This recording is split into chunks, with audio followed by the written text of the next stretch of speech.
ready for another lesson?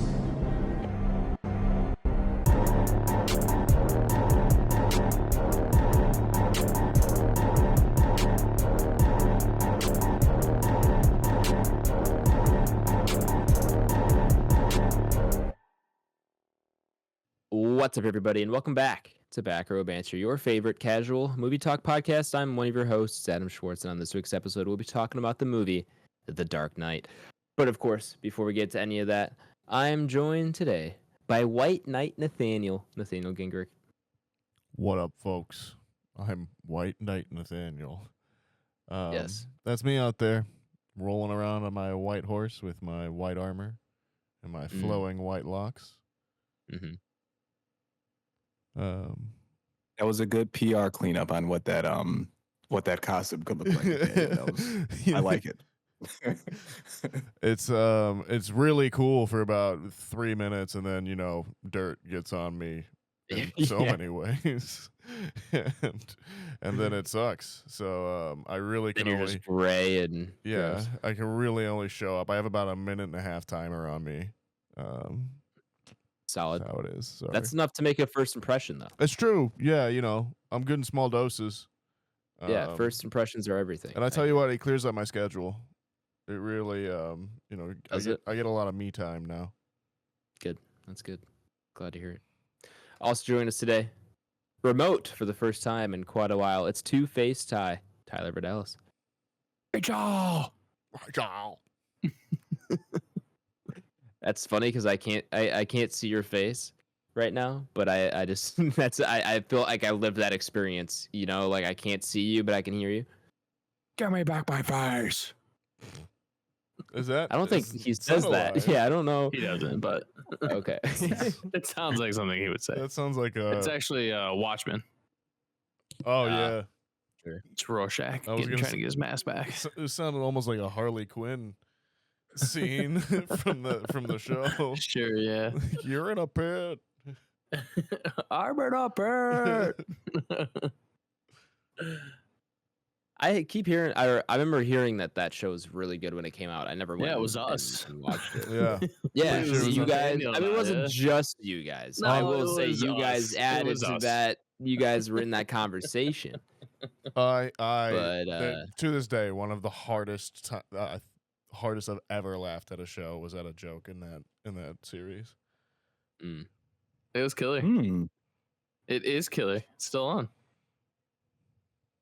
I think Sure it's got does. a spin-off.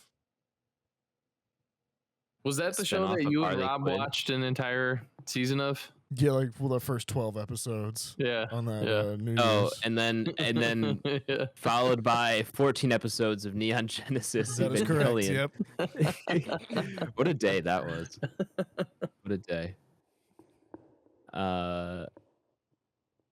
Rounding out the squadron here, of course, is Big Barrel Roll BlakeHolder. What up? What up? Doing a barrel roll over there. Do a barrel roll. Fox. We can talk about it now, and obviously we'll have. What'd you say? Oh, I can't hear you. You You're are breaking robotic. So you go ahead. Ooh, that was more sci-fi. I think he said I can go ahead. We can talk about it now because the movie's been out for a long time. But is that Bat bike like that? I was watching this movie this time around, like that might be at the top of my list for like movie vehicles that I wish I could ride or drive or fly. Like I was looking at them flying around on that thing, and I was like, that actually might be at the top of my list now. That's got to be top 5, like most things I would want to like ride on or ride in or do whatever, be in control of, pilot, whatever you want to say. In terms of like movie vehicles, that is top 5 for me for sure now. I think Waz voted in. I would say not too long ago, but it was a long time ago, and asked our favorite or our top like spaceships or sci-fi ships that we'd want to pilot. Yeah. And if we're just doing an entire list of movie vehicles, I think this Bat bike has got to be at the top for me. That barrel roll he does, it's pretty sick. I think I would if I had to like have like, you know, a tank, a car, a truck, a bike, you know, there's a good chance I'm either taking the Akira bike for a motorcycle, or I'm taking like a speeder from Star Wars, like one of the old school ones that the stormtroopers used to drive. Oh, you Yeah, mean, or so like sick. the bike ones, the speeder Yeah, bikes. yeah, the bike one. Yeah, with the two prongs going on front. Dude, so cool when I Those are first cool. saw this as a kid. Those are cool. Can't confirm. Adam, no love for the Dark Knight Rises, where he's got the I don't know what it's called, but the thing that's kind of, it's like the hover vehicle type of thing. You know what I'm talking about? But doesn't he just The call it the Batwing. Yeah. Wait, let me look this up because I haven't seen the Dark Knight Rises in a long time. He goes like into the alley and then it comes out of the end zone. When I say a long time, I mean a long time. Come on, I see it now. this is your pick. You got to know all the movies. I know, but you know what? I don't even want to go there. The Bat Pod shows back up in fall into that bait. No, I do know what you're talking about now. I still would rather ride the Batsicle. Yeah. Michael. Okay. Yeah, I think because this is I'm gonna crash this shit. Like if I get in this hovercraft thing, I'm crashing for sure. I don't know how this is propelled. I don't think anyone knows because it's fiction, but but I can't imagine it's easy to fly around. Yeah, I mean, to your point, at least with the motorcycle, in essence, when he does the barrel roll and like the tires are like flipping over themselves, They flip themselves. for sure. Oh, That's like one of the so coolest cool. scenes in this movie for sure. Yeah, that's what gets me every time. It's so aesthetically pleasing to watch him like stay like the gyroscope tires or whatever you want to call them, and he stays level. Oh, it's awesome. Dude, you guys have to be like a thing if you had a gyro on your bike. You used to be like the guy. Do you guys remember that at all? the gyro. Just get really low down to the. Yeah, so it was basically so you could 360 your handbars without tangling your brakes. Yeah. They call it a gyro. I'm pretty sure that's what it's called. I don't know. Maybe it's not. Yeah. Yeah, it is. Yeah, I think it is. But it was like, dude, my bike has a gyro. And you're like, dude, what? Revolutionary for real though. Everyone remember pegs? Having pegs on your bike? I was gonna say gyros and pegs. Pegs would have been the Gyros other one. and pegs. The bigger the pegs, the better the ride. And shocks, bro. And then the baseball card to make it sound like a motorcycle. Could you guys? I'm assuming yes, but I was never able to ride my bike with no handlebars. I can never figure out how to do that. Handlebars or just no hands? No hands. Okay. No handlebars, no hands. Yeah, no handlebars would be pretty difficult as well too. No handlebars would be a little challenging, but no hand riding, freehanding. I was very can't good do at it. no hands. That doesn't. shock Never me. could. That's why I said I'm. Yeah, the Flowbot No, song. I do know that song. I think that's probably where my brain subconsciously went. If I had Okay, for sure. I just we had to do an age check here. You know what I mean? No, I know that song. I saw a TikTok recently that was like, I think it might have even been a Barstool TikTok or something. Anyway, they were asking, I think their interns who were like, they were asking what year they were born. And it was like 2004, 2003, and 2005, like in that range. And they were asking them if they could name any of the Beatles, and like only one of them could name one Beatle, and he named like two of them. And it was just like, I don't know. That's only 3 years removed from like those people's ages, 3 or 4 years, and like I could name all four. And then I don't know. Okay, so now this may be a hot take, but I don't think I can do that. Now this could be a cultural difference, right? Because I have the age, but I certainly could not name every Beatle. There's no way. Could you name one?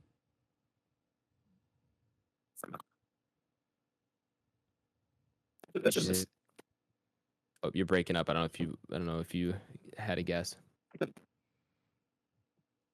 Still don't hear you, bud. if you give me some, I think like there. Like, can we play like a Play like a give 5 Beatles song. questions? No. Did one of them? Okay. I want to make sure I'm not being insensitive. But did one of them like shoot themselves in the head, or am I thinking of a? No, none of You're them. thinking of Cobain. Who I was was gonna Kurt say Cobain? probably Kurt Cobain. That's Nirvana. That is Nirvana. Then yeah, I don't know if I could do it. Oh no, oh my god, I don't know, fellas. The name is on the top of my tongue though, but I don't know. Can someone help me out here? So 2 of them are alive. Oh, they're 2 of not. them are not. Oh yeah, you're right. I'm sorry, I forgot. All right. Are we living in different timelines? I don't. Mandela effect. Yeah. So 2 of them are still alive. I'm I trying to only think of know. good hints. I'm not. Do you want hints or do you just want names?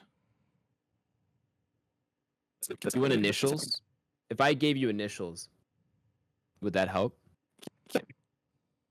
You're cutting in and out pretty bad, Blake. Out.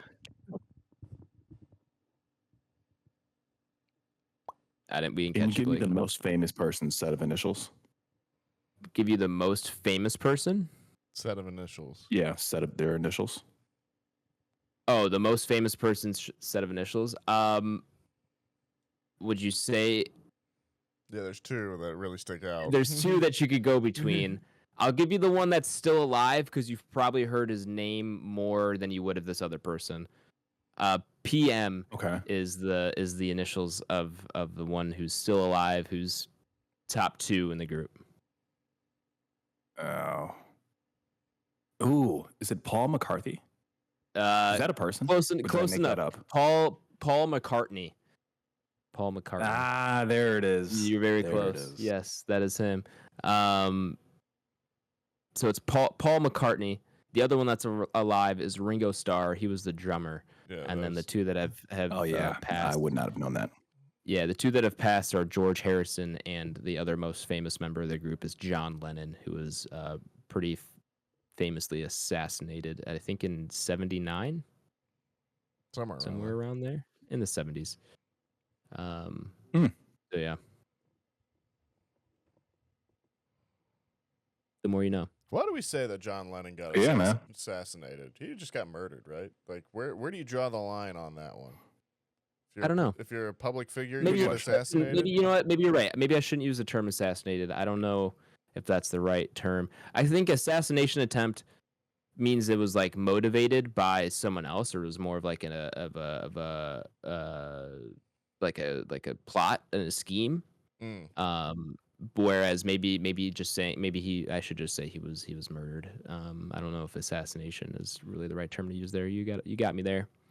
No, I was just curiosity. I don't know if a private citizen can be assassinated, or if we only use that like for political figures. Well, I mean, you can, because like I think like if for some reason Vladimir Putin wanted to take out one of us, I think we would say Russia assassinated a U.S. citizen. Would you not? Probably, because it was a targeted killing done with schemes of some sort. You know, like I don't what. Let me see what the definition of assassination is. I don't know. I think that one was I think Shakespeare gave us that one. Assassin. Yeah. Assessing. Assassinate, murder, and in parentheses, an important person in a surprise attack for political or religious reasons. Oh, there you go. So I guess if one of us dies by the hands of a Russian spy, it's not an assassination. Not yet, at least. Not yet. I feel like we're all important to someone, guys. Don't worry. We'll get there one day. We'll be assassinated. One day we can be assassinated, guys. Murdered to the public, assassinated to my friends. There you go. I like that. Say it as funeral. Anyway, we don't usually only talk about the Beatles and assassinations here. We of course usually talk about movies, and this week we are reviewing, I think collectively, one of our favorite movies, probably ever. At least it's up there for me, and I know it's up there for all three of you. But it's been a long time coming. We are talking, of course, about The Dark Knight. Nathaniel, If the listener here is new, or maybe they have just forgotten, can you give them a rundown of how our review segment works? Well, you see, folks, the way that the review segment works here on Back Row Banter is it is split into 2 sections. So it's got a non-spoiler section, and then it's got a spoiler section. It's pretty self-explanatory. In the non-spoiler section, we'll go over the movie's IMDb page, who wrote it, who's in it, who directed it, all that good stuff. We'll go around the quadrant, and we have to decide if we would recommend this movie. Because there is no nuance on the internet, it's got to be a yes or no. And then if you don't want to have anything spoiled for you, go ahead and dip out. But again, I think this movie's we said 15 years old at this point, 20, 10, somewhere in there? 16 this year. 16 years old at this point. I think. And is 2008. a phenomenon. So if you still have things spoiled for you at this point, sorry. It's going to happen. Anyways, yeah, but if you on a normal week, if you didn't want to have things spoiled for you, you could check back in or check our show notes, which is when we're going to be out of spoiler section and into our ranking system, which is ranking everything on our Letterboxd list, the Entropy list. You can find the link to which in our same show notes. Adam, tell me about The Dark Knight. I would absolutely love to. The year is 2008. The rating is PG-13. And our runtime, of course, is 2 hours and 32 minutes, a glorious 2.5 hours, that is. And it's got an IMDb rating of 9.0 out of 10, which I don't want to get ahead of myself, but I think that's up there for maybe our highest rated IMDb or film on IMDb, if not top 3 for sure. It's tied, at least I know, for first with Lord of the Rings. The Return of the King is also an 9.0. That's right. That's right. I remember. Let's see if it's still there. I think I went in there and botted it down to an 8.9. That would actually be hilarious though, if you just made that many accounts. That's just what I've been spending my free time doing. That's really how the internet works, though, when you think about it. A lot of it is. Yeah. It's still at a 9.0. Don't worry, Ty. So yeah, at least tied for the top spot in IMDb rating, which it definitely deserves. It's directed, of course, by Christopher Nolan and written by Christopher Nolan and Jonathan Nolan. And it's part of the story was conceived by David S. Goyer. The cast includes Christian Bale, Heath Ledger, Aaron Eckhart, Michael Caine, Maggie Gyllenhaal, Gary Oldman, Morgan Freeman. And I think I will leave it there. That's going to be our main cast. The rest are some supporting characters. Of course, of note is Cillian Murphy, who makes an appearance here as Scarecrow. And a few other people that you would probably recognize. But if I say one, I'm going to have to say them all. So that's how it works. We've got our main cast for you. The IMDb summary reads as follows. When the menace known as the Joker wreaks havoc and chaos on the people of Gotham, Batman, James Gordon, and Harvey Dent must work together to put an end to the madness. It's a pretty good IMDb summary. I like it. Gets you where you need to be. Sets you up pretty well. Yeah. And it doesn't give anything away that's like spoilery-ish in the plot. So yeah, I would say I'm a fan. Before we get started, so obviously this is a pod favorite film, somewhat of a fan favorite film, still widely known as one of, if not the best superhero movies ever made. Sure. But I just want to pause and say how grateful I am and for the fact that Christopher Nolan we got 3 Batman movies out of one of the greatest directors that is alive today. And that's not, common, I would say. I don't know how many other like directors That's of true. Christopher Nolan's caliber have stopped their career to be like, hey, I'm just going to make 3 superhero movies really quick, BRB, and then go back to making killer movies. I'm sure there's maybe a few examples of like superhero movies that I'm missing. Sam Raimi made obviously the Spider-Man movies and then went and made an MCU movie. So you got some of those people, but I feel like in terms of like, well-known directors, like it's not common that someone would like just kind of pause on other projects and be like, I'm gonna make a Batman trilogy with Christian Bale really quick, BRB, and then like just make a killer trilogy and then continue to go on and do all that he's done since. So I was just very reverent of that during my viewing this time around, and wanted to share that because very happy that he did what he did and gave us what he gave us. I think we all are. Yeah. With my little eulogy over. Is that a I was gonna say, I don't think anybody died, but I was gonna say eulogy is when someone dies. Correct. Sermon, speech, whatever. we can call it a monologue. There you go. You sly dog. You caught me monologuing. We can go back to reviewing the movie as we do, of course. Yeah, this was my birthday pick. This is and has been a favorite of mine for a very long time. I somewhat remember my theater experience with this. I actually did see this when I was 8 in theaters, which was a very big moment for me because I was 8 and wasn't allowed to see a lot of PG-13 movies at the time. How badly did you jump when the corpse falls down? Oh, hit the window. Yeah. I can't say for sure, but if I remember correctly, horrifically. Yeah. Like I kind of remembered like just being very, very, very scared. It comes out of nowhere. Traumatized. Yeah.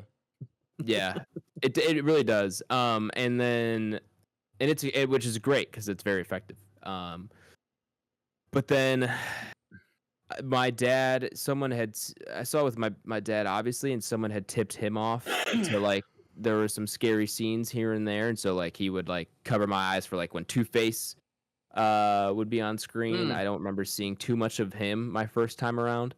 I would kind of have to like I could get glances of him, but I never got a full good look at him my first viewing. You're peeking. Yeah, I was Yeah. peeking.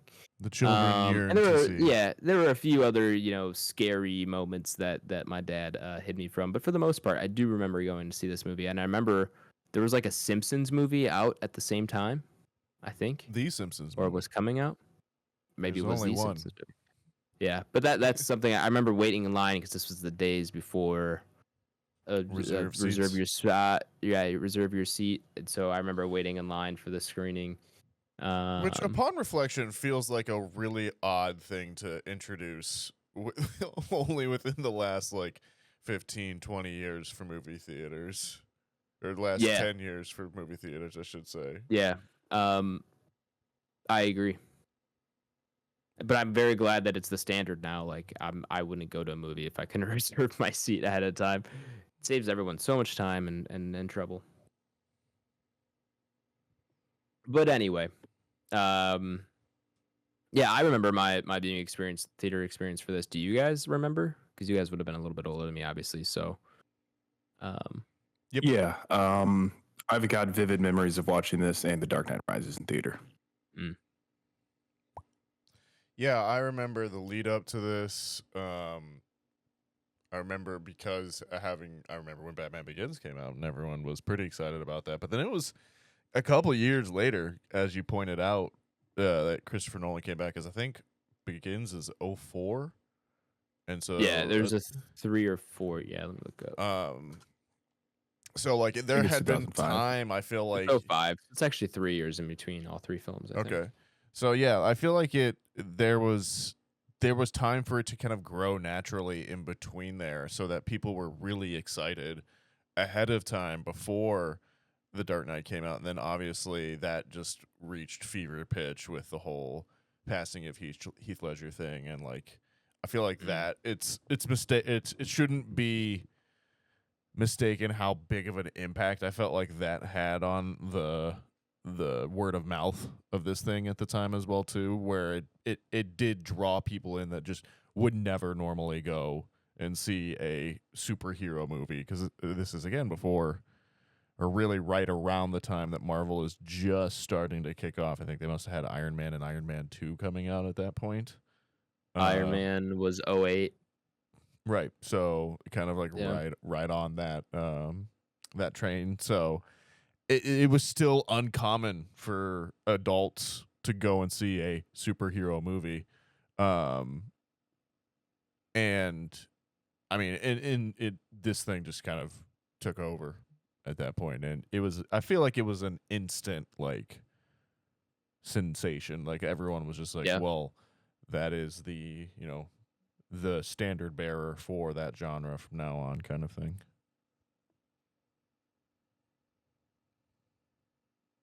Tyler, any notable memories from your theater screening?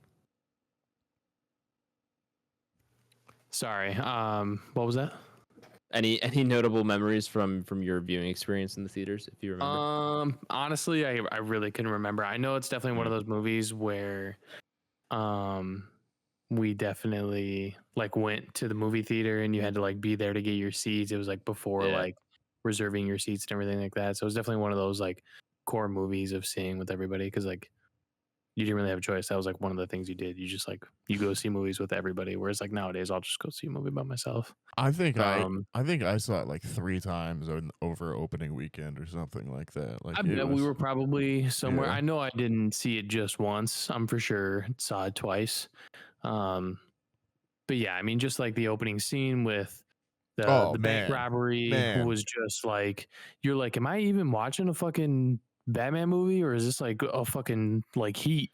And then it just turns into like all hell from there. But yeah, definitely one of the most cinematic movies I had seen in a long time, especially from like where your opinion on movies starts to change going into like adulthood and like appreciating like the filming, the lighting, the shots and everything like that. Like it was up there for sure. Yeah. The opening is awesome. Like, to say the least. The opening still gets me excited for this movie every time it comes on, because as you guys said, it's just like so not kind of what you're used to seeing, and like even from superhero movies that are made nowadays, to like see an opening shot like that, and it just sets a different tone for the movie immediately. And to like open up the movie with the villain, obviously it's the second movie in the series, you don't need to open it up with Bruce Wayne or Batman, but I think to open up the movie with that villain in such a strong way, and the reveal in quotes, if you will, that like the last clown that had the mask was actually the Joker the whole time, and even though he wasn't saying anything, like, yeah, I just think it works really, really well. And it still kind of like gets me excited to this day. All right, well, do we have a lot of non-spoiler thoughts here, or do we want to just jump straight into spoilers? As we said, this movie is 16 years old, and a lot of people have probably seen this already. I don't know how much time we need to dwell in non-spoilers here. I'm a recommend. Do we need to go around? We're all recommends. I'm assuming. Absolutely. Yeah, Yeah, we didn't catch it, Blake. I don't know what's going on.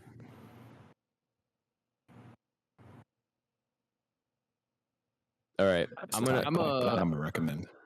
All right, he is a recommend. Okay, gotcha. I'm a not recommend on the sole fact that if you haven't seen this already, you should just you don't deserve to see it. Yeah. You're not allowed to. I agree. Unless you're showing like your kid cousin or somebody something for the first time, then by all means recommend it.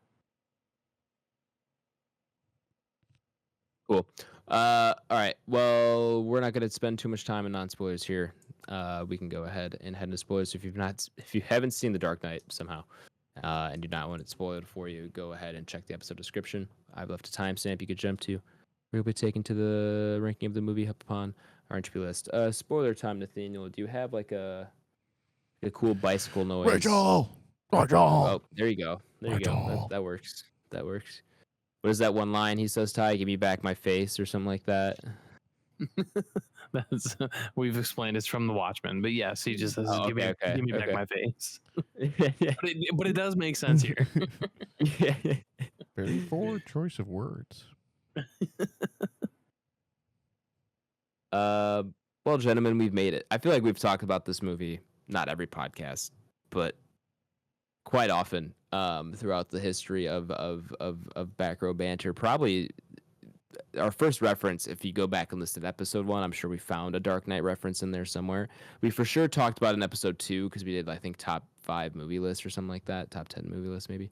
and that was on mine. But it's one we talk about often as being a favorite, and there's good reason for it. I'm on countless numbers of watches. I'm assuming most of you guys are. Like I can't count how many times I've Oh, seen for this movie. sure. Yeah. Maybe twice. Over 10. For sure. This was actually my first time. Yeah. All jokes aside.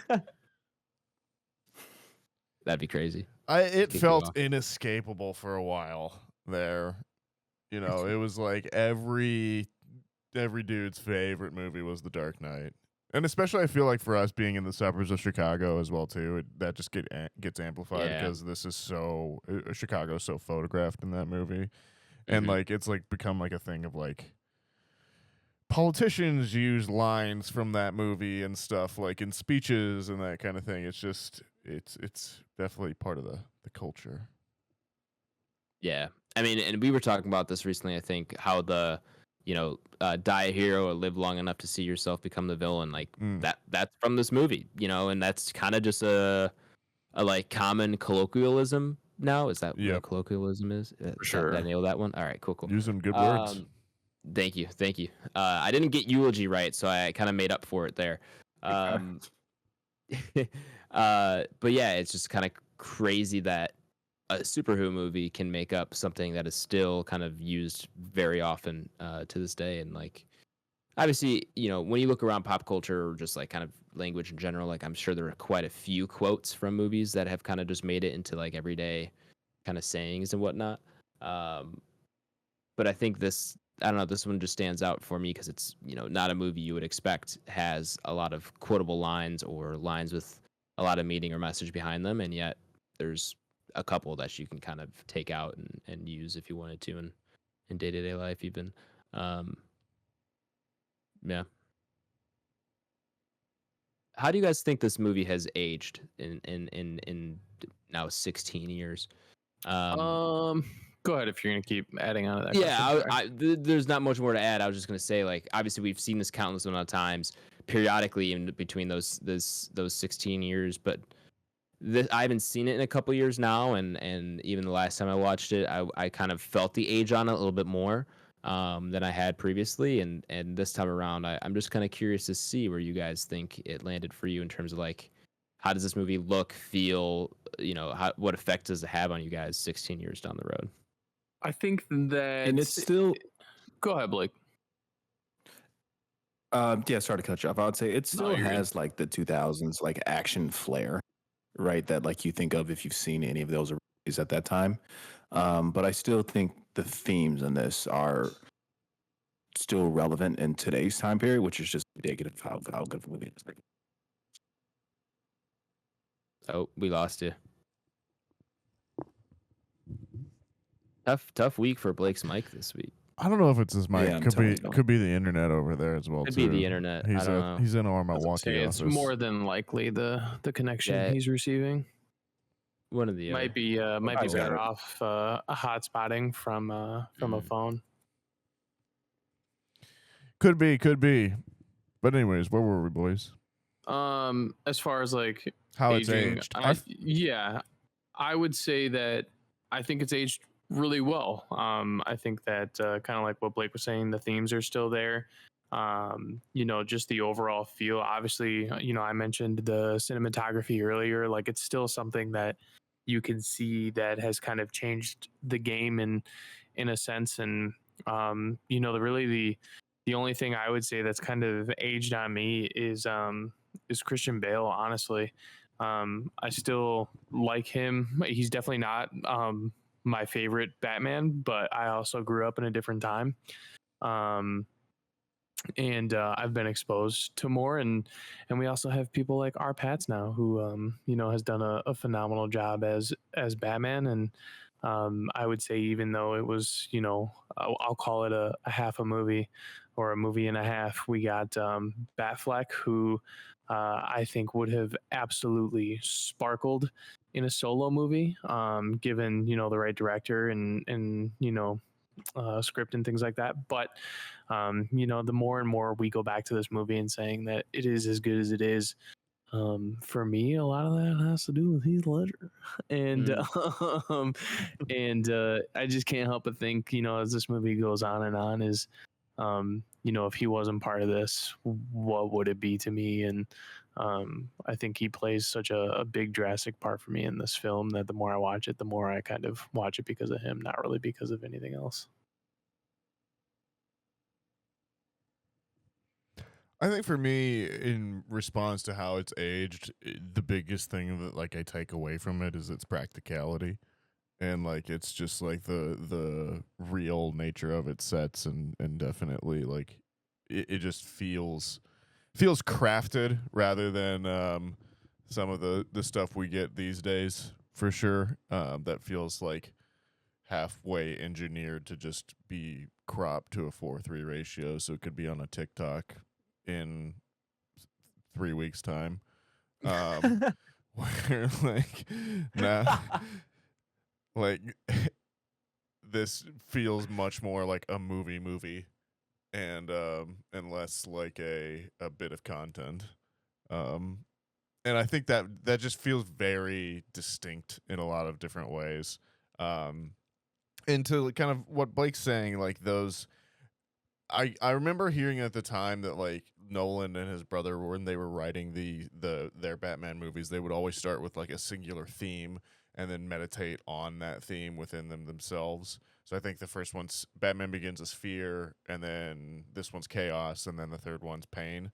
And like going into a storytelling adventure with a clear theme in mind, and going to play in a world, and then making sure that all of those work and are interwoven on a dramatic level, seems to me like such a more natural way to tell a story than, okay, well, in 4 movies time, they need to meet up with the newest iteration of the superhero team, so we need to have them do this, that, and the other in this one.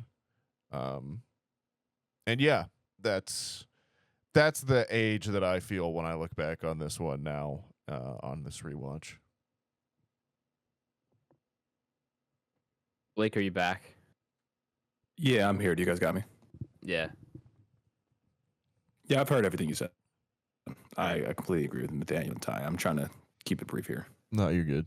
No, you're good. I'm sorry that you're having issues, because we'll get you for a while, and then like halfway through, you'll start to chop up a little bit.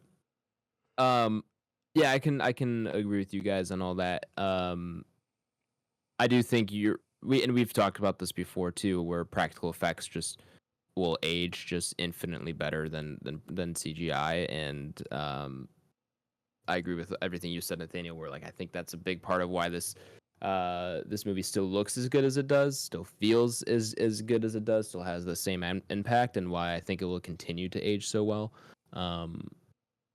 Whereas like if this movie was, I won't say if this movie was made today, it wouldn't have that same effect, because you can still get, like you said, the Robert Pattinson Batman,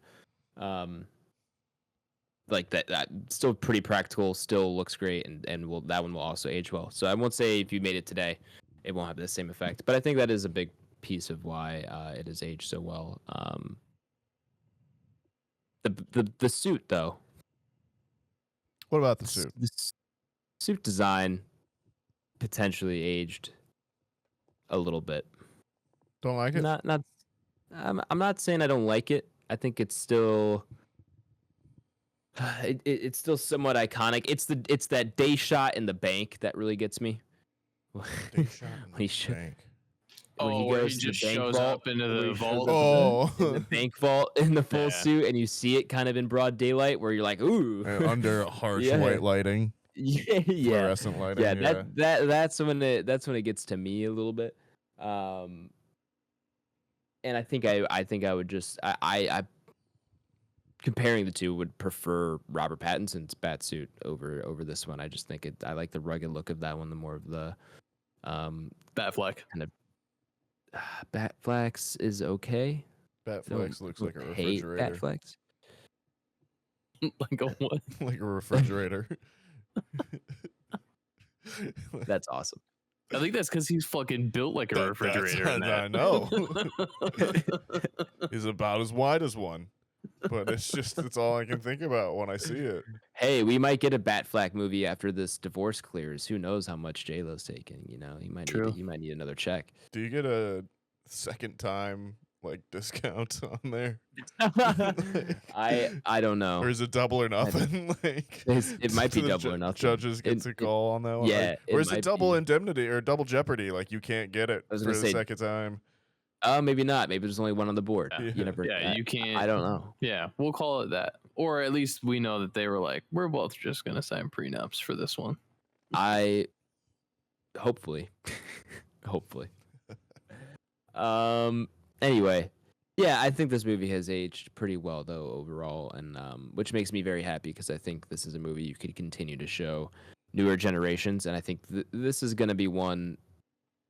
It has the zeitgeist for it and like the hype around it to carry on and be it feels like a movie that will get shown to future generations. It really does feel like what I can remember my dad being like the tone around his excitement and his kind of like joy at like showing me the original Star Wars trilogy or something like that. Like I can imagine that being the same kind of like feelings that the millennial dads will have for their new, because actually in reality the kids are going to have seen the entire thing in clips on TikTok before their age of 6, so it doesn't really matter anyways. They won't be showing movies to the next generation. It'll have been fed to them through their eyes in 30-second clips, unconsciously in like a 1-inch square, and it's got like part 1 at the top. And then they're like part like 1 out of like 600 exactly. at the top. And they're all IMAX ratio too, so it's this big. That hurts me so bad. That hurts. That is a sick world. And we're trending in that direction, Blake. Oh God. Yeah, no, I think this will carry on quite nicely. Heath Ledger in this movie. What about him? You don't need to say much about him. It's already known. This is probably. Yeah, it's like the Scream thing, right? Like where it's become iconic so quickly that it almost like you can't escape its cultural impact outside of the movie itself and go in blind anymore. There just is there's no getting around it. Some idiot is going to say, why so serious? Or like, you're going to have one of those Joker memes fed to you. He's reached Heath Ledger's Joker has reached like Darth Vader level kind of pop culture character. Yeah, just kind of like level of popularity where like Blake hasn't seen the original Star Wars trilogy, but he knows Luke, I am your father. Like, right, for sure. Yeah, and it's funny too that it's Heath Ledger's Joker. That's how it's the full title every time as well. Yeah, which is how it should be. I mean, well, it's harder because you have to delineate between Heath Ledger's Joker and the other top Joker performance, Jared Leto, and like those two are constantly battling each other. Mark Hamill. You kind of have Mark Hamill. Mark Hamill's Joker does. Yeah, he would be a lot of people's sneaky pick, I think, as well too. That actually is up there for like he's actually got a shot at contesting. A little bit different because I do think Mark Hamill's voice is like perfect for his Joker's amazing. The facial acting is just a whole different level. That kind of sense, but. Well, we need to talk too with the Heath Ledger thing. I distinctly remember when it was originally announced, people being like, "That's a terrible choice. It's ruined. Like it's gonna be, a big thing. They've lost their mind. This is a horrible idea." And then, I think it was like at the Comic-Con that year that they like first kind of unveiled the "Why So Serious" poster or whatever, and people quickly changed their mind. Yeah. Yeah, I don't. Speaking of Heath Ledger, and I just kind of want to get this in here real quick. No, go ahead.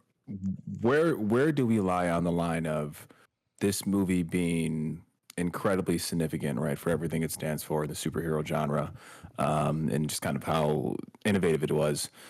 does that also align, or does that have any, or does Heath Ledger's death, unfortunate death, have any impact on that? Or do we think this movie is actually like would supersede those expectations? Like if he hadn't have died, would it still be like as beloved, iconic kind of thing as it is? I don't know. I feel like I wouldn't get you there. No, go ahead. oh, okay. I don't know. Like I feel like they definitely contributed, right? And like there was definitely like furor at the time around the movie itself, and because remember there was kind of that rumor at the time that like it was the role that like drove him to die, basically, right?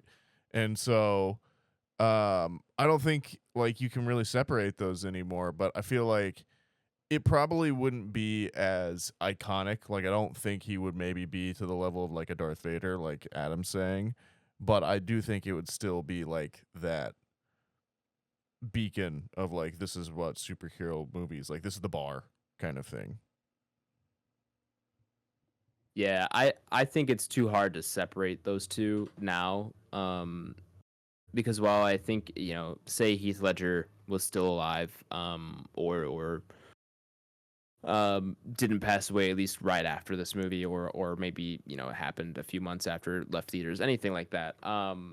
I still think this movie does very well and gets a kind of a hype around it that does give it some carrying power and some lasting power. But I think, and I don't think that this movie is still regarded so highly because Heath Ledger has passed away. Like I don't think people are still really talking about it in that way. Obviously, it's mentioned, it's talked about every once in a while, or will be brought up in a larger discussion around the character as we're doing now. But talking about the Dark Knight day to day, people aren't like, the Dark Knight, yeah, Heath Ledger's Joker because he passed away. It's so good. It's like that's not really relevant to it at this point, at least not to the degree it was at the time.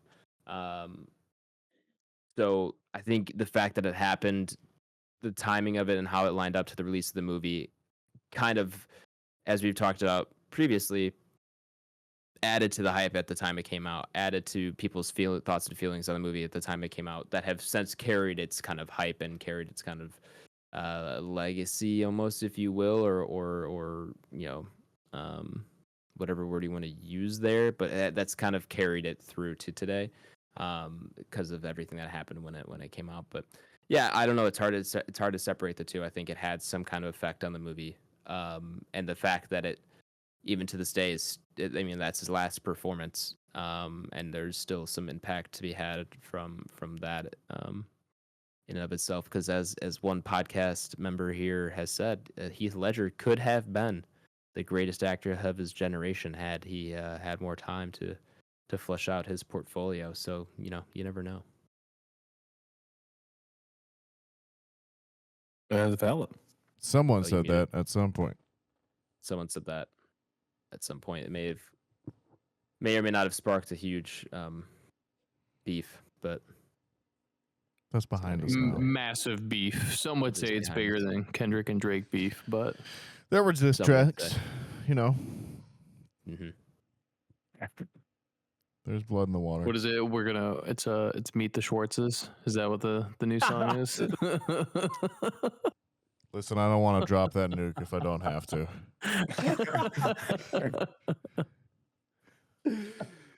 Dear Adam. Dear Papa. Dear Papa. Anyways, yeah, I mean, like it's also kind of like one of those things of like how much more do you have to say really at this point? It does feel a little bit ubiquitous. As you said, Adam, it's become one we knew we needed to get up here on the pod, right? Post haste. I guess for dude, me, this. Go ahead. I'm sorry. Yeah, I was gonna say, dude, this movie was so big to the point where this was on like ESPN First Take, and Stephen A. Smith was talking about it when it first came out. Sure. I don't know if anybody remembers that. I do. No, I That's saw how that clip large this recently. movie was. And his criticism was it's that nuts. Rachel Gyllenhaal isn't hot enough to be the love interest. Or Maggie Gyllenhaal. Or sorry, yeah, Rachel Gyllenhaal. Maggie Gyllenhaal. My bad. Rachel. That's how large this film was when it released. Did you say that shows how large this film was? When it came Yeah, out? for sure. Yeah, no, it definitely does. He's debating, is it Skip Bayless? I don't know. I believe so. I think it's a Skip Bayless Stephen A. Smith debate. I need to look this up really quick. Yeah. Favorite lines from this from anybody? There's obviously a ton of quotables here, but what's the biggest for you all? It's Stephen A. Smith versus Skip Bayless Batman, over or underrated. Oh my god. Man, that means that those two guys have been talking out their ass for 16 years. For on sure. Fucking sports, man. Like two OGs of the hot takes game. Just These takes from Skip Bayless are hilarious. All right, you guys gotta watch. I'm not gonna repeat every word they say. You gotta go watch this video for yourself because it's hilarious. But I did watch this clip in its entirety recently, and it's unbelievable. Their takes, it's funny. What was your question, Blake? Favorite lines, favorite quotables? Yep, correct. I mean, there's so many good Joker ones. The poor choice of words that I think that that was a takeaway I had from the rewatch, is that like I remember at the time everyone talking about how dark this one was, but it's a lot funnier than I remembered it being as well too, which I feel like Nolan also doesn't like get credit for. People always kind of talk about him like he's an old fuddy-duddy kind of thing, but I think he does have like a lot of pretty good jokes in this. One of the best ones being at the start when Cillian Murphy's like been taken down and Batman's like scolding the fake Batmans, and he's like what separates from you, and he's like, I'm not crazy, and Cillian Murphy's like, not my diagnosis. Like just from off screen. And then he jumps off, and the other guy's like, "What's the difference between you and me?" He's like, "I'm not wearing hockey pads." Yeah. But yeah, I feel like there are a couple bits in there that are a lot funnier as well too, like the whole hospital scene with the Joker and the nurse button. and the nurse. Yeah, that's fucking thing. classic. Oh yeah. I'm like a dog chasing cars. Like that whole bit's pretty great. That's actually one of my favorite quotes when he is in there, and his like one where he goes like, and then everybody loses their minds. Yeah. But it's after that where he's like, I'll just read it, but it's upset the established order and everything becomes chaos. I'm an agent of chaos. Oh, and you know the thing about chaos? It's fair. And that was like one of my favorite ones from him. Yeah, magic trick. That's a great I was gonna say the introduction. magic trick scene is always so good. That was one my dad did have to shield his eyes for me. I think he had the heads up there. So good. Yeah. Yeah. Here's my card. Yeah, dude, that was what I was gonna say too. Yeah. Him just handing them a card that's just a Joker card. When I was in our high school, for whatever reason, one year for prom, they did the theme of like Gotham, and they tried to edit in someone doing a Joker imitation over that scene and saying, "Here's my ticket," instead. And then they played that like clip on the morning announcements. So to this day, that is the only thing I think of, is just a shitty Joker impersonation. Someone saying, "Here is my ticket," instead of that actual line now.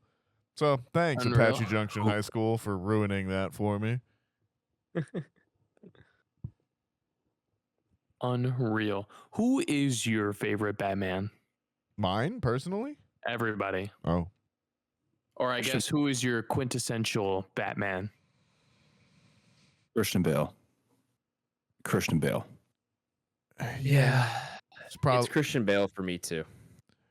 I mean, it's Come on, the, fellas. it's the Let's be lame, real here. it's the lame hipster answer, but Kevin Conroy probably as well too.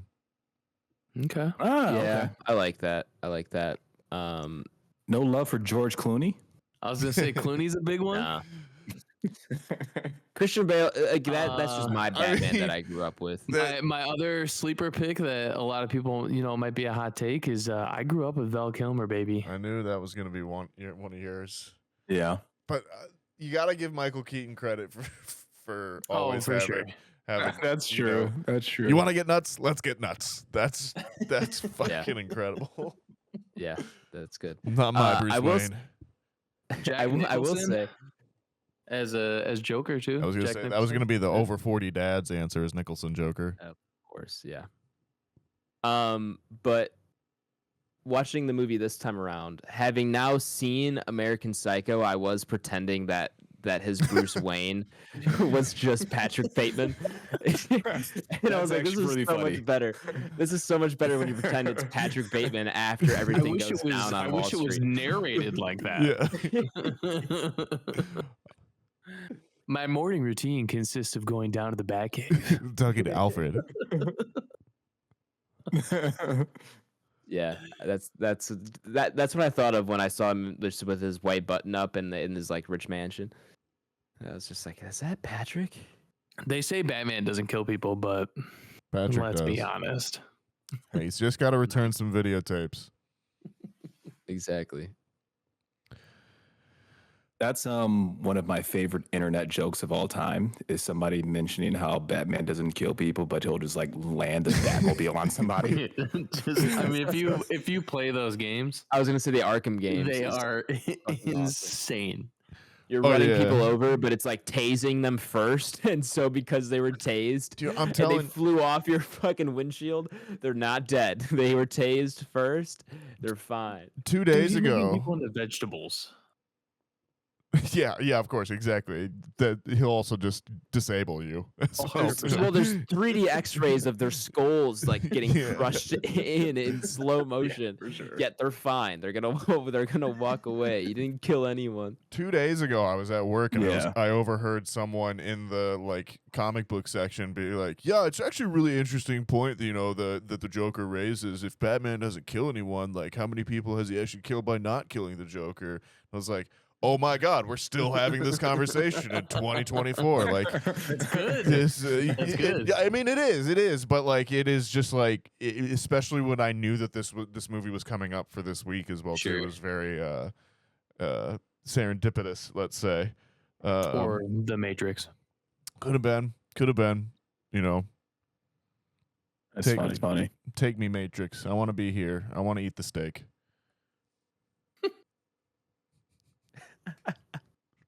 Leave me plugged in. I was happy being a battery. Were you?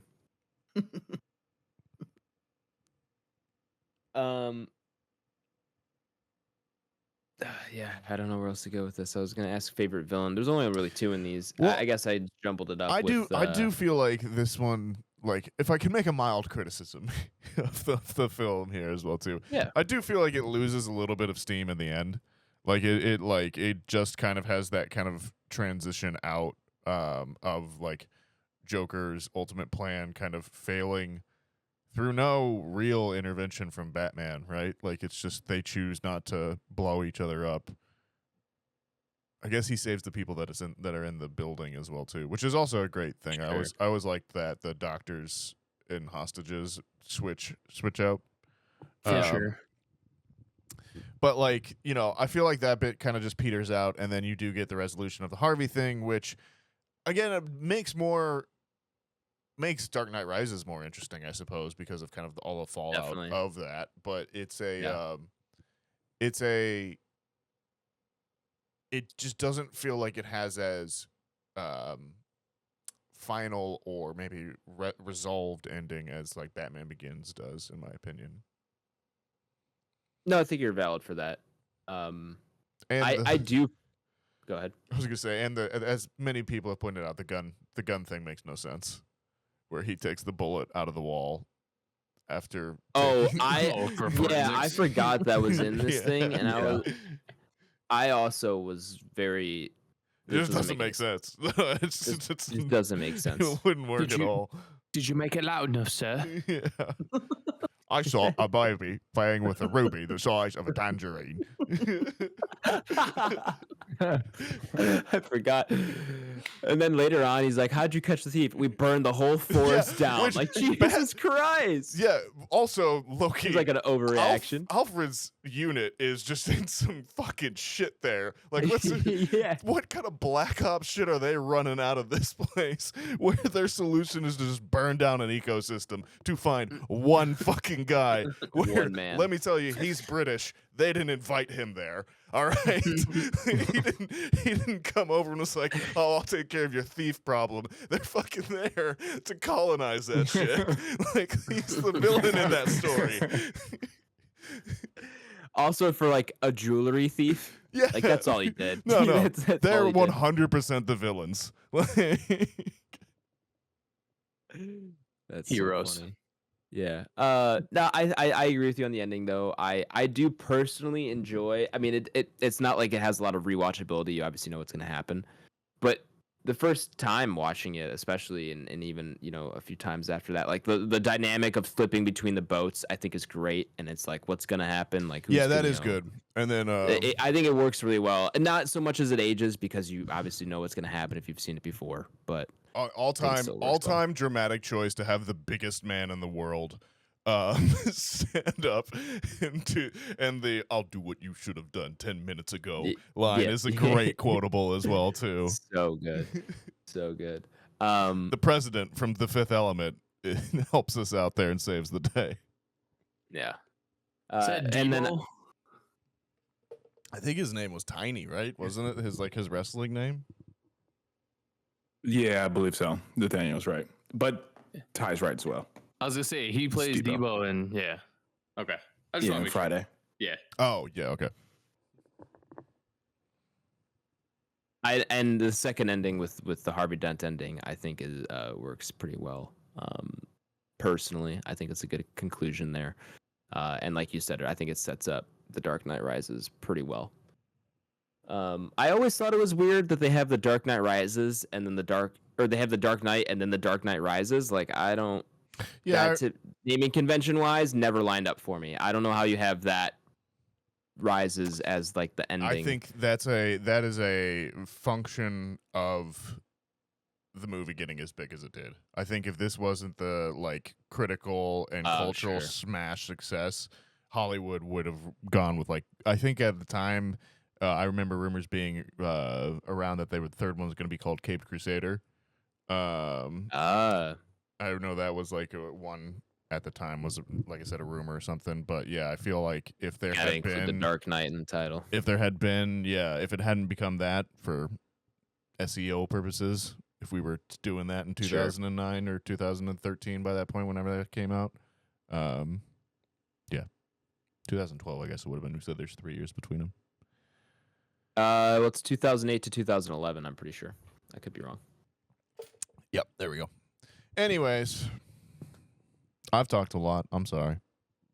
Oh no, you're fine. This is a movie that I want to talk a lot about.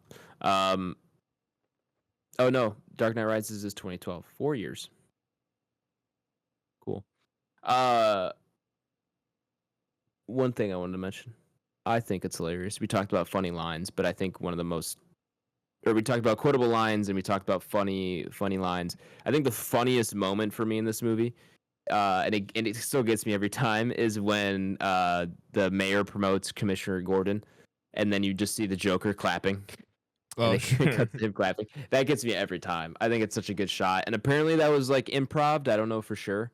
That Heath Ledger just did that in the scene, and they got a shot of it when he improv'd it, or Chris Nolan saw that and really liked it, and they went back for it. But apparently that's like not in the script. So Gotta give a that moment. shout out to, Could be. obviously, patron saint of the podcast, David Delsmalchian, and one of his first of many memorable roles that I always said, this is the one that I feel like This is the one. afterwards, Yeah. I was like, oh, it's that guy. He's from the one. He's I 100% agree with you. He's so recognizable. This is always a movie that, I mean, now I just know him from all sorts of things. But I think from when this movie came up to when we started this podcast, I only knew him as the guy from the Dark Knight in the ambulance.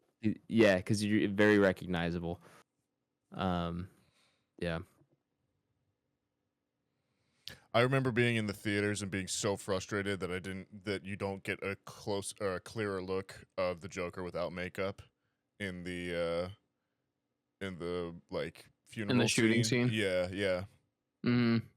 You just get that like almost like 2-frame scene where you just Oh, get him. yeah. You don't even realize it. Right. If on your first watch, there's no way you caught it unless Yeah. you knew it was coming. You're- Second watch, and then you're- obviously now that it's available, you can obviously see it. But You're experiencing it in time with the characters there as well too. It's a good one. Yeah, I was thinking about that though, and obviously you can't think too hard about any movie. But like there's like 5 guys wrapped up in that apartment that they stole uniforms from. Yeah. No one else in their unit noticed that 5 guys were missing. 2, no one saw the guy with a bunch of scars on his face. Like, It's Gotham, no bro. one You put- just assume that the police are corrupt, and like if you're getting 5 guys getting knocked out and whacked and dressed up, it's another day at the GCPD down there. Yeah. I guess it is. Could be Salvatore Also, Maroni. I was gonna say also bonus points. This was filmed in Chicago. Yes, it was. A little bit. Quite a bit. Yeah. It looks so good in this movie too. By the way, Chicago shot beautifully, and I think it. Oh, for sure. They didn't shoot the third one in Chicago. No, the third one's in Pittsburgh. Pittsburgh, right? Which is disappointing because I I don't know think where the first one's is though. I'm sorry. Go ahead. no, you're good. I don't know where the first one is filmed either. We can find that out really quick. Vancouver. But no, I maybe? just think that Vancouver, Maybe. Toronto. Yeah, I'm just guessing. Where did they film Batman Begins? I think parts of it are in Chicago as well too, Oh, though. parts of it are Yeah. UK, Iceland, and Chicago. Cool.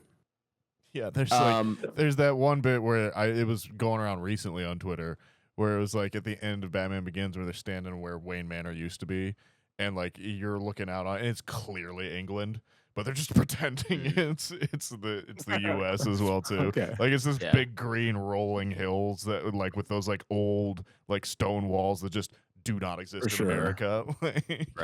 Right. But yeah, I think Chicago looks great in this movie. And I wish they filmed the third one here because I don't know, it fits very well for Gotham. I think they said at the time that like they had by the end of The Dark Knight they had photographed like every inch of Chicago, and they're like we just couldn't come up with more things Probably. to look at basically, so we needed to get Pittsburgh out there. They needed to come to the Heights. That's where all the crime really is. Yeah, it's filming in downtown Palatine. Yeah, exactly. They don't know what's going on in downtown Palatine. Lots of shenanigans. All right. Are we good here, fellas? Our much anticipated Dark Knight review. It's hard to talk about a movie that's 16 years old that we've seen a million amount of times, but I think we covered a lot of bases here. Any other final thoughts? Anyone want to say anything before we never talk about this movie ever again? Just kidding. We can talk about it, but like I wish Two-Face got to come back in the third one or in some way. Like I really like Aaron Eckhart in this one. And I think he's pretty he's great. really good. In He's it. really good. But I also agree. understand how like in this world Harvey Dent doesn't then like still continue to just exist in the outworld with like half his face burned off. Like Right. the next time you see him, Yeah, he's just in sepsis. And I was gonna say he's got a timer. He really can't survive very long. That man would be in hell in the COVID outbreak. Just can't go anywhere. Yeah. Who knows though? Multiverse is a thing now. Oh, God. I would. I pray and I don't think this would ever actually happen, but we don't get like a deep fake of like Heath Ledger's Joker or something like that. God, that would be the death. I would of me. assume that's like Got to be off limits, right? right, and I think like his family are artists, right? They're probably pretty protective of that kind of thing. I would hope so. I would think so. If because honestly, you know what? If they weren't, we probably would have seen them in like The Flash, because they were Oh my deep God, faking. could you imagine? Everyone. They were deep faking everyone. All right. I think that's gonna do it here for the spoiler segment. Welcome back, listeners. Hopefully, there's none of you who haven't seen this movie and skipped over the spoilers. We're gonna go ahead and rank this movie up upon our Entropy list. For those of you who do not know, the Entropy list is Back Row Banter's official list of all the movies we have reviewed, regardless of genre, regardless of anything else. It's all on one fantastic list. This is essentially how we rate our movies. Rather than do it out of 5 stars, out of 10, whatever it is, we throw up all the movies we review on a list and see how they compare to one another. If you want to reference the Entropy list for yourself, you can do so by checking the episode description, where it is linked to my Letterboxd. Well, boys. Well. I'm pretty interested to see where this old thing lands. I know where I'm going. Holy Alrighty. shit, that's quick. Go, Let it Blake, rip. go. Potato chip. 4. I love it. I 4. love that. I love the energy you're bringing. I truly do. I'll set the foundation. Set the foundation early. I don't know if there's anything followed by that. Cut out. No, that was it. All right, cool. Yeah, it's got to be internet, because like what happens is you'll cut out, and then like the last syllable, I think the last syllable of what you just said came through 10 seconds later. So I think we're internet things. Who knows? Anyway, 4 for Mr. Holder. The 4 for $4 meal value man. Puts it at number 4. And for context, for people who aren't watching the Entropy list or looking at it, that's below Django Unchained at number 3 and above Pan's Labyrinth, which is currently number 4. Okay, I can't be mad at that. And I would be hard pressed to say that you're wrong.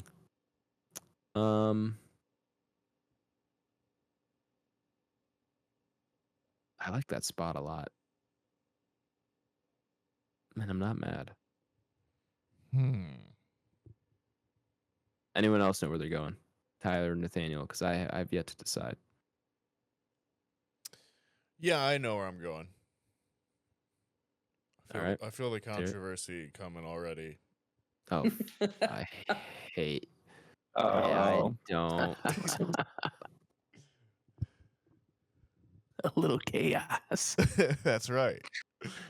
I am going in at lucky number 12. Oh. And everybody loses their mind. I thought you were gonna say like 20. So are you going above Inception or below Inception? I'm going above Inception, and I'm going below Fury above Road. Inception? Above Inception, that would both rankings. Inception's the highest Nolan film, correct? Yeah. So Yes, it is. we would be saying this is his best. Okay. Fury Road, is that the hard cap for you, Nathaniel? It's Fury Road, but then you immediately run into like Jurassic Park, Get Out, like Halloween. There's other even things in there. Like I would probably put a OG Alien maybe above this at this point, but that's like personal preference. Oh, facts. Me too. There's so many personal preferences Like, here. yeah. But So like that's just kind of where I'm at. But yeah, it just runs into hard cap really quickly. I think Across the Spider-Verse is kind of like that next generation of superhero movie where it does raise the bar and kind of push past what Dark Knight was doing at that time. So yeah, hard, and Fury Road is obviously a pretty hard cap for me as well too. So that's where I'm putting it. Number 12 below Fury Road, above Inception. I think that's fair. I did decide I'm just gonna join Blake at number 4. That's a great spot. I don't want to push it too high. I think Django and The Shining and Dune Part 2, they all speak for themselves. So, but I definitely want to put it above Pan's Labyrinth, and I'm okay putting it above Hereditary. So, like, yeah, I think 4 is Yeah. a great spot, and I'll land there. I'll land there with Mr. Holder. Tyler, you're the last holdout here. I'm not going to say you're a tiebreaker by any means, but you are certainly going to be a factor on whether this cracks a top 10 or not. Yeah, I know. I'm struggling. Well, life is nothing without struggle. I know. I got my Lord of the Rings Of that course. that are deep. A lot deeper than what I would like them to be. But I think between Lord of the Rings and my other hard cap, there's quite a few movies that I would put this above. Other than Lord of the Rings, one of the things I'm struggling with is Blade Runner. Sure. And then Alien. It's just Alien's probably gonna be a very hard cap for me. But I think there's enough in between to where I can let this slide above Lord of the Rings. Any three of them. I probably wouldn't drop it down to 29. I think putting this and the new Batman are that's hard. I think this obviously has a little bit more going for it. But there's also, this is a trilogy, whereas the Batman is just a solo movie for now. And I think for me, especially being a fan of Lord of the Rings, trilogies have a lot to play into how you see kind of everything else. You don't really just get to see Christian Bale in this movie as Batman. He's got an entire character that you've grown up with, depending on where you saw this and what age you saw it at. And so, that holds a lot. And we might get there with our paths, but we're just not there yet. So I am going to hard cap this at my very last stop, which is Alien. So it needs to go below Alien at 14. It can go above Your Name. That's valid. 14. Very valid. Very sound reasoning. Thank you for not being too irrational with your Lord of the Rings. No one on this podcast has ever obsessed over a movie and fought very hard for it to go higher than. Yeah, true.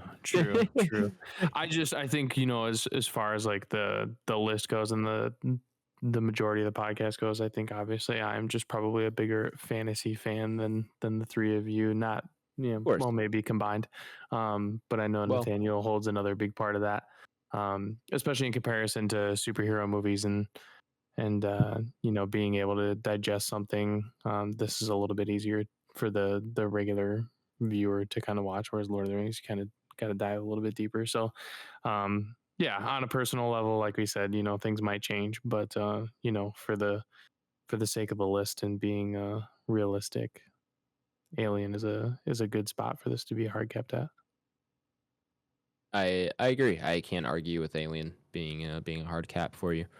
And by any means, that does, of course, though, give us an average ranking of 8.5. So that means we're gonna put it below Jurassic Park and above Get Out. It does secure a top 10 spot for now.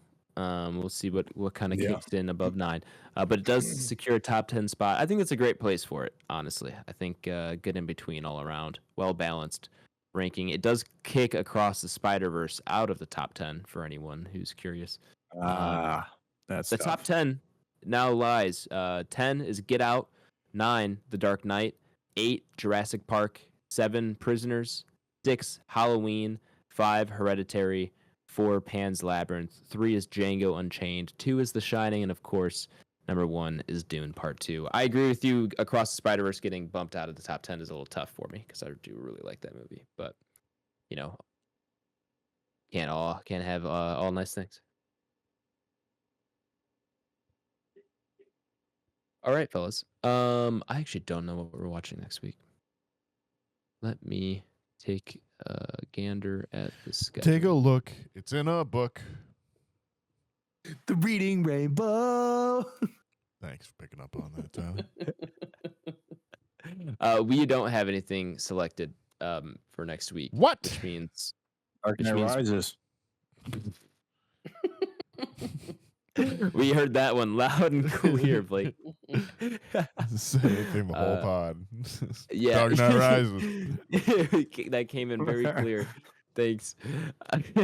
All right, let me do a post-pod Adam clip here. What are we watching? What's up, listeners? It's your favorite host, Post-pod Adam, coming at you with an update on what we're watching next week after some deliberation and maybe a random number generator to figure out what we're watching off of our short list. We landed on the movie The Island, the Michael Bay movie from 2005, featuring none other than Scarlett Johansson and Ewan McGregor. That's currently streaming on Paramount Plus if you have it, and it's available to rent in a lot of other places if you don't. So go ahead, check out The Island, and then join us for our review of that next week. All right, we'll decide after the podcast. The Crow. God, no. Stop it. We're not watching The Crow, ladies and gentlemen. It's whatever post-pod Adam just told you to What if watch. it's really good? What if we do The Crow or Madam It's got like a Web? 3% on Rotten Tomatoes. Whatever, dude. When have they ever been right? No, it's so true. All right, well, go watch whatever post-pod Adam told you to watch. It may be something off the short list. I don't think there's much new in theaters right now. So, oh wait, when is that? You know, we'll figure this out after pod. Never mind. Okay, yeah, it's getting late and we actually pretty long on the show time here, so I'm just gonna get us out of here. Join us for our review next week. What's next here? Follow the podcast, share it with a friend, family member, a superhero you may know, maybe a district attorney. You know, I don't know. There's several people. With from your this movie old you could- distinguished butler, who was in fact There a you go. war criminal in Cambodia or wherever he was. True. Yeah. Go do that. Follow the show while you're at it. Follow us on Twitter at Banter Row, on Instagram at Back Row Banter Pod, or YouTube is just Back Row Banter, and our email, if you want to send us one of those, it's backrowbanterpod@gmail.com. I'll go first this week. I don't often go first with my plugs. You can find me on Twitter at H24 and on Letterboxd at H. I'll kick it to Tyler Verdalis. Where can the people find you at, my man? You a fucking colonizer. Whoa. What? That was his Kendrick, I'm pretty sure. Yeah, that was my Kendrick. Yeah, it was. But Nathaniel said he was a colonizer. Yeah. I think. Oh, Alfred. got it. Alfred. Yeah, I was like, Alfred, for a second I thought you were talking about me, and I was like, where is this? No. What did I just say? Did I miss it? Did I somehow I got- open I a got Banana a- Republic? So out of pocket. Yeah, I got a lot of That's plugs. hilarious. But you can find me on Instagram, Letterboxd, and X, all Tyler Dallas, VIDALES. Blake.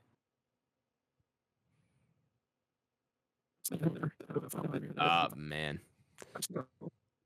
Oh no. Connection difficulties.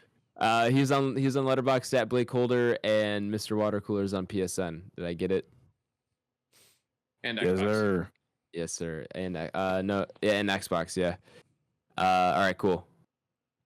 We got those out of the way. Nathaniel, get us out of here. Yeah, Twitter and Letterboxd, NS Gingrich, Nathaniel G92 on Instagram. I will shout out. I did What You're Watching for my mom's birthday this weekend. We went and saw the Ooh. Back to the Future musical that is Yo. only playing in okay. Chicago for 2 more weeks. I saw So I was gonna say I saw an ad for that. yeah, it was really I've really seen that, seen good. it. So Was it? yeah, Maybe I gotta go buy tickets. we got them for really cheap. I would recommend seeing if you could get some. I'm looking it up right now.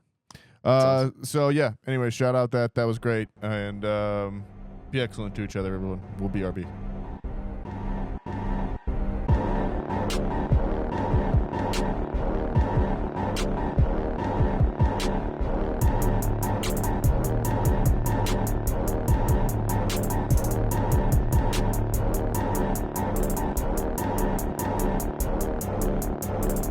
America. Ready for another lesson. All of my life. Dude,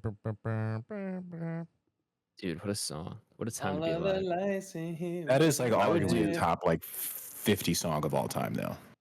You guys Yeah. think? Really? I didn't know you guys were that big of fans It's of up it. there, bro. It's got to be. I mean, up I'm there. not a huge I Kanye would. stan, but that's an awesome song. I would love to be in the club. What year did that come out? Ooh, all the lights. Don't tell me. Ye- I'm gonna go 2010, 09, Somewhere 09, in 10. there. Blake's 09, 10, 11. 11. I'll go 10 final. 10 final. Well, then I'll take 9 final. All right. 2010. Hmm. Good looks. But yeah, I would love to be in the club in 2010 listening to all the lights. When you're 10 Yeah. years old. When I'm 10, well, wish I was a little bit older, you know. Up I mean, in I'm the sure you club. guys were pretty close to that experience. That was around your guys' I prime. was 18. I was going wild. Yeah, I was 15 at that time. Yeah, 18, 19. It was going down. Mm. Yeah, I was not. Yeah, And no, it was all I have to- trashy like house parties too. Yeah, it sounds the basement, basement, just like the one you're now. Yeah, for sure. Do those still exist? Do you think with like the kids these days of like don't just know, the Kids these basement days. house party? So when I was in high school, all the way back in 2019, That's crazy. That's 5 years ago, though. Yeah, I know, Like, when right? you really Right? think about it. I mean, Blake. Sorry, the side note. I will get back to that. Blake, how old were you in 2018? 23. At the end of 2018. 23. So right? I'm either at the age or have surpassed the age that you were when you met me. Yep. I would say Which that's is, that's which on is par. wild. Yeah, which Yeah. is wild to me. But anyway, yeah, in 20, from 2015 to 2019, there were still house parties. I can't say if I attended many of them, legally. Allegedly, speaking. of course. Allegedly. It's all hypothetical. Very hypothetical. Yeah, and obviously I think it obviously increased as like usually it was like juniors and seniors throwing the parties. It was never a freshman or sophomore. But like they did happen. I don't know so much anymore because of like Ring cameras and whatnot. Like if someone's throwing a house party, That's true. I like genuinely like if Yeah. someone's throwing a house party, it's their parents know about it and have approved of it, which are fewer and further between, I think, these days. That's so true. So like you can't get away with that kind of thing anymore. So How old are you now? Yeah. 23, 24. 24. Dude, I was still going to house parties at 24. High school house parties? That's No. I was this is of age heist parties. So I was gonna let Yeah, well, what the fuck? for sure. Have a real dazed and confused moment there. No, it's crazy when you can when you have a house party and everybody's like of legal age because like what are they gonna fucking do? It's true. Yeah. That is true. Sure. That is very true. And that's always because like you could like as long as you can prove that everybody's 21, which we actually could, then we were fucking we were having bonfires. Dude, bonfires were a game changer Mm. Yeah. after 21 because then you're just now you're just like in the yard. I don't give a shit. Yeah, not much beats the bonfire barbecue cookout party, right? One, significantly cheaper than going out and buying drinks. Oh, which for is wildly sure. overpriced. So you just get your own booze and whatever of choice. Go to the place and you're good to go, man. I don't know how people afford to go out more than like once a month. Like I go out, Drinks are so maybe, expensive. dude. Like, it's so expensive. I went out. I just don't want for to. one of those mustache Facts. bar crawls back in July, the one in Wrigley. I don't even Oof. know how much money I spent, bro. Oh, It buddy. was Yeah. just insane. Nowadays, $200 we goes go- gone before you get out. Oh, I wish it was just $200, bro. Nowadays, it's dinner. We go out to dinner with friends. Yeah. Sure. But that's still, even then, that's still sometimes like fucking like $150, depending on where you go. It can Especially get if up you're sitting there. there for a couple Yeah. hours. yeah. I mean, especially if you're ordering things that are not beer, like if you're want to order a cocktail, Oh, for Forget sure. forget it. We were at Capitol Grill Yeah, and one Oh, of Leah's drinks was $20. Yeesh. Yeah. Oh, for Yeah. sure. That sounds. I'm sure. actually Every surprised time. it wasn't more. Like I'm sure they have drinks. I had a cocktails, glass of whatever. wine that was a little bit more. Yeah. Yeah.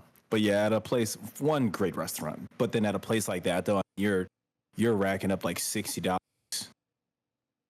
plate. Oh, for sure. We usually the It's tough, man. classiest place that we usually will go on a regular basis is like Cooper's Hawk. Sure. Cooper's Hawk, Cooper's their Hawk is food is actually good. much better than people would give credit for. For You sure. would think of And, it and as they like a are winery. relatively drinks. fairly The food's actually priced. pretty good. Yeah. Yeah, for sure. They're fairly No, priced. it's always a good vibe too in there. If you're trying to go like on a, don't go to Cheesecake Factory. Don't go there. That place is absolute trash. Go to Cooper's Hawk. Dude, I'm picking Cooper's Hawk over Cheesecake Factory for sure. you can't. Yeah, same. You can't tell them the secret places, man. Now all the people will go there. They're already packed. Yeah, that's true. Or hear me out here. You just do the Wendy's 4. Wendy's 4 for 4 undefeated. Is that where you took Haley for Undefeated. your guys' first date? That's actually really funny. I'll have to. I'll have you ask her. But no, I don't All believe right. so.